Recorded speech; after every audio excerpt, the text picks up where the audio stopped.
या रेसिपीमध्ये आपलं स्वागत आहे. आपण करणार आहे कोथिंबीर वडी करणार आहे. त्यासाठी कोथिंबीर आहे ती बारीक चिरून धुवून घेतली 2-3 पाण्याने.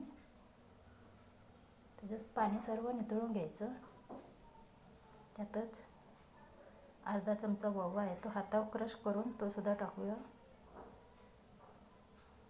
त्यातच 1 वाटी बेसन पीठ आहे, मोठी वाटी घेतली. तेवढं सगळं बेसन पीठ टाकूया. त्यातच लसूण, हिरवी मिरची आणि जिरं ती बारीक करून घेतलेलं आहे ती सुद्धा टाकूया. चवीनुसार मीठ टाकूया.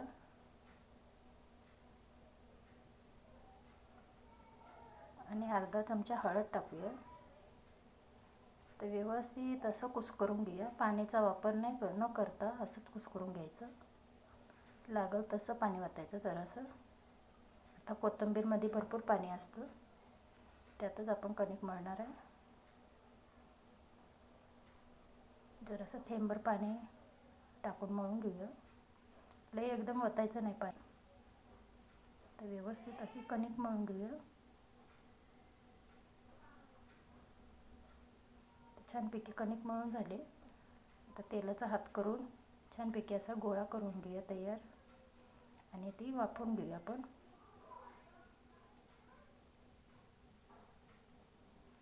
तसा गोळा तयार करून घेतला आहे. ते एक चाळणीला तेल लावून घेतले. त्यात आपण वाफवून घेऊया. खाली कढईमध्ये पाणी ठेवलं आहे, त्याच्यावर आपण चाळण ठेवूया. ते छानपैकी वाफवून रेडी झालं आहे. हाताला नाही चिटकलं की समजायचं छानपैकी वाफवून गेले. आता जरासं थंड झालं की त्याचे असे पातळ पातळ कटिंग करून घेऊया.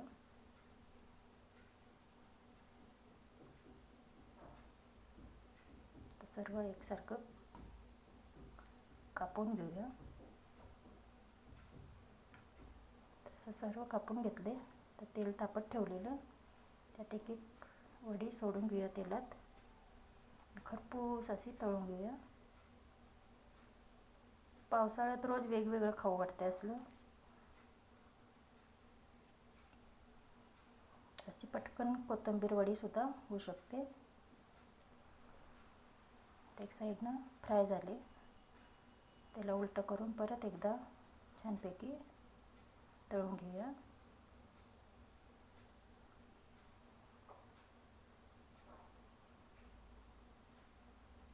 त्याला उलटं सुलटं एकदा दोनदा करून खरपूस असं तळून घेऊया. तर छानपैकी तळून झालं. त्याला काढून घेऊया. बाकीच्या सर्व पण सेम तसंच तळून घेऊया. तर व्हिडिओ आवडल्यास लाईक, शेअर, सबस्क्राईब करायला विसरू नका.